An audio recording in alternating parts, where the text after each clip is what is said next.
Everyone, it's Brent with BC Dubs coming at you folks with another hopefully watchable video today. Today is New Year's Eve and tomorrow's New Year's Day. We're going to talk about the New Year's Day playoff games. We're going to talk about the bowl games that we have today on New Year's Eve.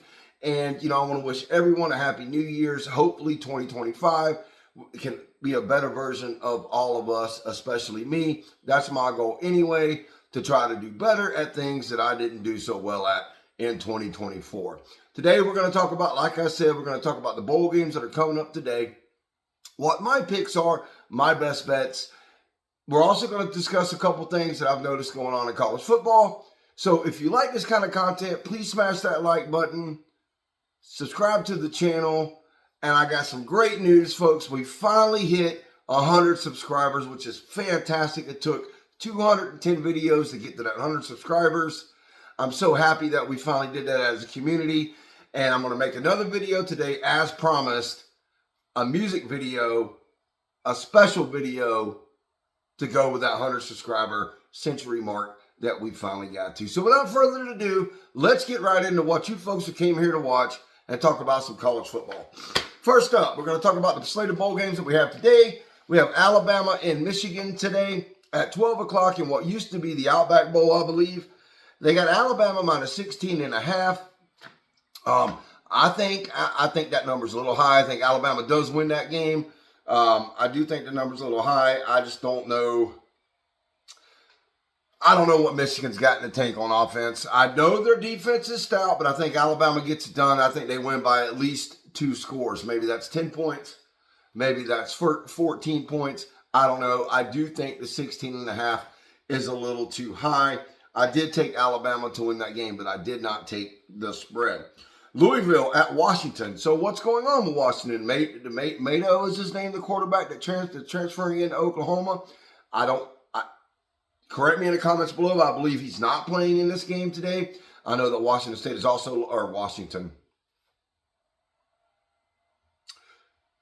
Correction. We're talking about Washington, not Washington State. I am sorry. We got Louisville at Washington today. I thought we were talking about Washington State for a minute. They got Washington -1. I picked Louisville for the upset today. I think Louisville gets it done.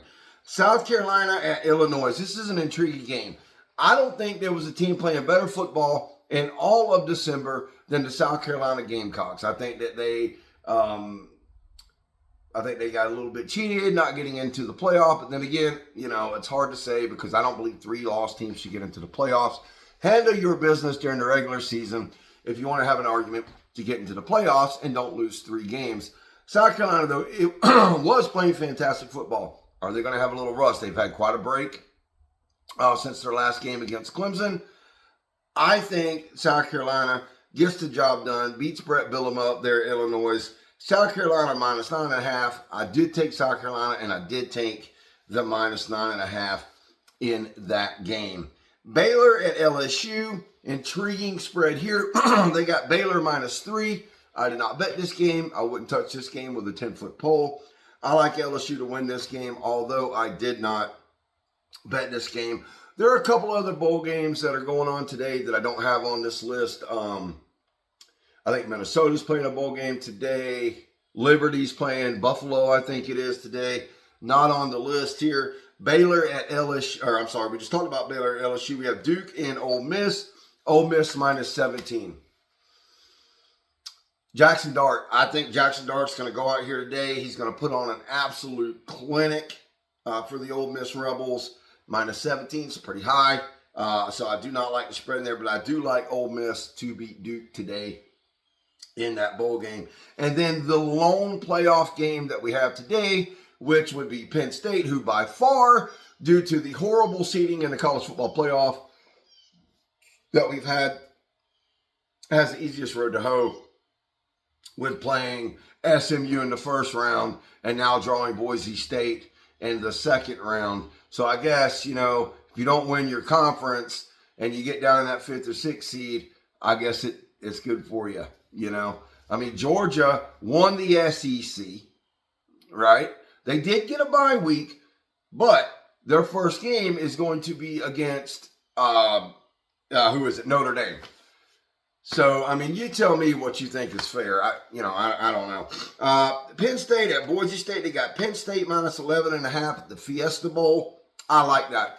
I think Penn State wins going away. I think they cover the spread at 11.5.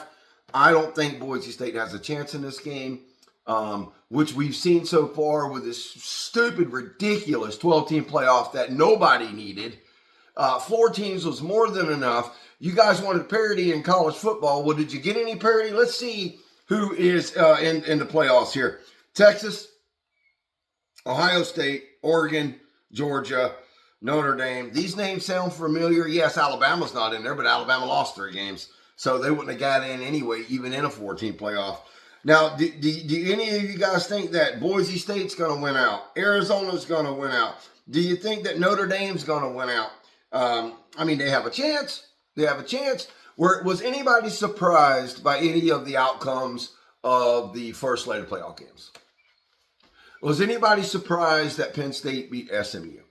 Was anybody surprised that Ohio State trounced Tennessee? Was anybody surprised that Indiana got housed? No, you weren't. All the teams that were in Texas. Who did Texas play again? Texas mollywopped their opponent as well. Although that was the best game. Oh, Clemson, Texas Clemson. Which was the best first round playoff game there was. But I will say this. Every team that won their initial playoff game was A, the favorite to win. B, the home team. C, Vegas had them as the favorite in the spread. So every outcome was what it was supposed to be. So what is the point of throwing 12 teams in the playoff if we already know who's going to win all the first round games anyway? So you tell me. Oh, I know that the people up there that are wearing the suits and the ties that tell you this is great for the college football fan, this is great for college football, which it is not, by the way.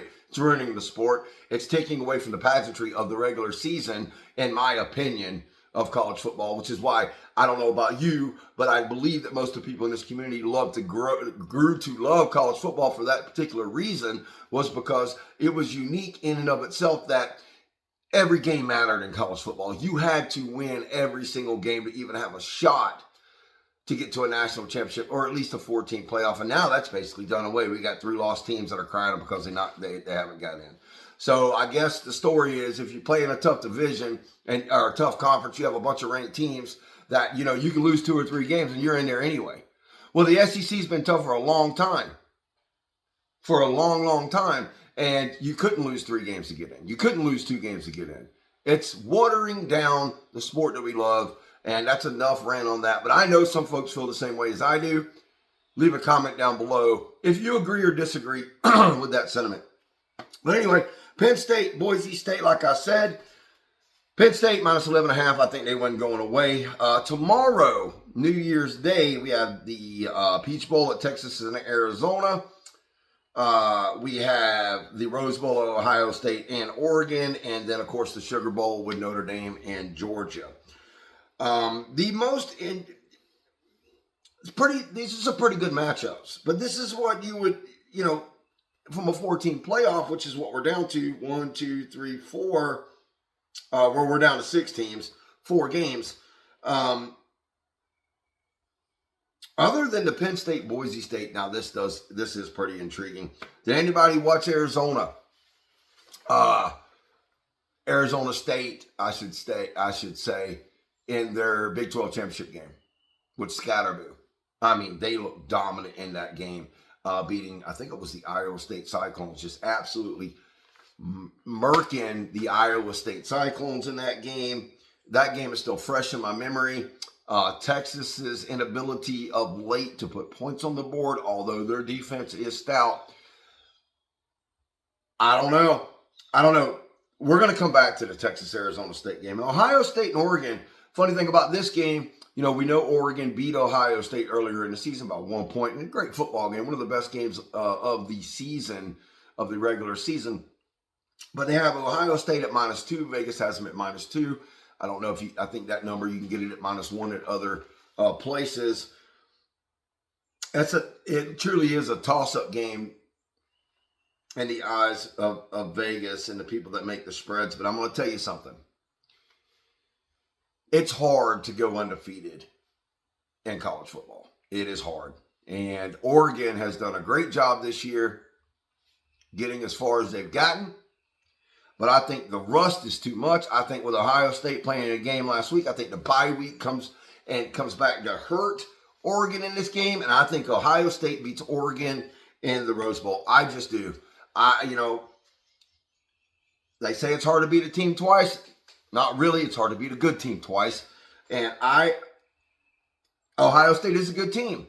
I think we all have etched in our brains what Ohio State did in the Michigan game and not being able to get over that hump against Michigan. But that was more of a play calling disaster from Ryan Day. I don't think it was that the better team won in that game. I think Ohio State was the better team in the Ohio State-Michigan game. I think the play calling from Ryan Day was atrocious. I think that he went out in the Michigan game determined to just run the ball down Ohio State's throat, was too stubborn to get off of that play call sheet, and cost him the game. That's what I think.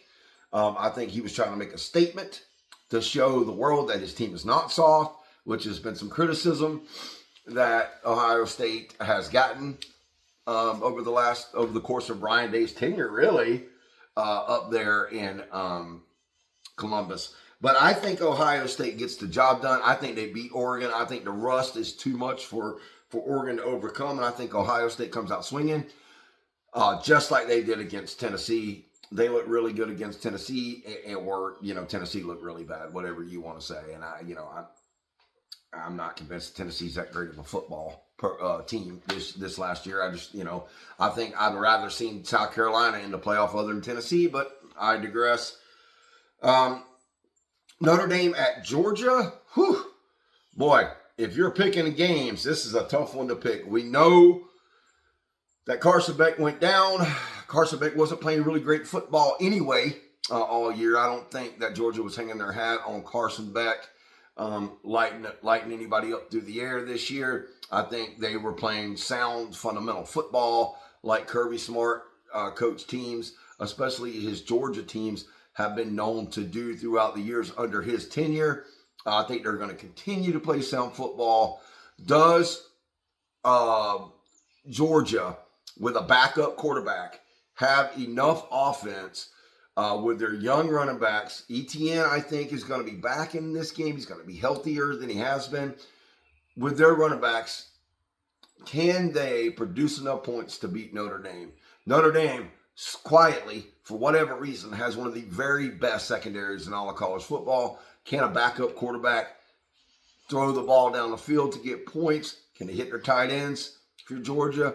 Can they burn that secondary at Notre Dame? I don't think they can. I think there's going to be some underneath stuff there, and I think that Georgia does have the better lines of scrimmage in this game. I think this is a field goal game. I'd love to go back and watch this video after these games are played, but I think this is a field goal game. I think that Kirby Smart's experience in the postseason gets them over the hump, and which is one of the reasons why I also think Ohio State's going to beat Oregon. Dan Lanning, as great as a coach as he is, he hasn't been in this position yet. But juxtapose that to Kirby Smart. Kirby Smart has. I think he is going to outcoach Freeman there, and I think Georgia gets the job done in the Sugar Bowl against Notre Dame. And let's go back, like I said, let's go back to the Texas and Arizona State game. Man, in the interest of not sounding like a complete moron, and like I said, it's going to be fun to go back and watch this video 2 or 3 days from now. On paper, if we played the games on paper, Texas wins this football game. I think everybody agrees with that. I think they're the most talented team across the board, or they're the more talented team across the board. They're clearly more talented as far as stars go than Arizona State. But I don't know, man. Does talent overcome resolve? Arizona State's playing with like their hair is on fire. And at least the last time I saw them play, Scatterboo is an absolute machine. Now, I don't think Scatterboo is going to run all up and down the field against Texas's defensive front, but I think he does get enough yards. He's a load to bring down. Arizona State's quarterback is good enough. It's good enough to get yards through the air. It's really what Texas do we see here? Do we see the Texas that comes out, turns the ball over 2 or 3 times? If Texas turns the ball over twice in this football game, Arizona State wins. I'm going to pick the upset here. I'm going to go out on a limb. And I'm going to pick Arizona State to beat Texas. So I've got Alabama beating Michigan. I've got Louisville beating Washington. Excuse me with the Washington State stuff, man. That's my bad. I should know better than that. I should be better prepared before I sit down and make this video. Anyway, I got South Carolina beating Illinois. I do got LSU, which would be the upset. Baylor -3 in that game. I got LSU beating Baylor. I have Penn State walking away with Boise State. I have Ole Miss beating Duke. I have the upset in Arizona. Texas is favored by 12.5, by the way, in that game. I have Arizona State beating Texas. I have Ohio State beating Oregon. And I have Georgia beating Notre Dame, which would give us Georgia, Ohio State, Arizona State, and Penn State in the 4-team next round of playoff games, which give us 4 teams that have the abbreviation of state, with Penn State, Arizona State, and Ohio State in there, with the lone Georgia University bringing up the rear there. We will talk about those games and the outcome of these games tomorrow, later on, when these the last 4 games come into view. We'll have another video talking about that. But hope everybody enjoys their day off today, and happy New Year's Eve. You know, if you guys and girls have been working hard all year, I hope you got the day off. Today's the day to relax, watch some college football, do the same thing tomorrow. I really, really appreciate you guys for watching, for all the support, and for everybody that subscribed to the channel over the last year. And we hope to bring you guys and girls many, many, many more videos to come. And we'll see you on the next one.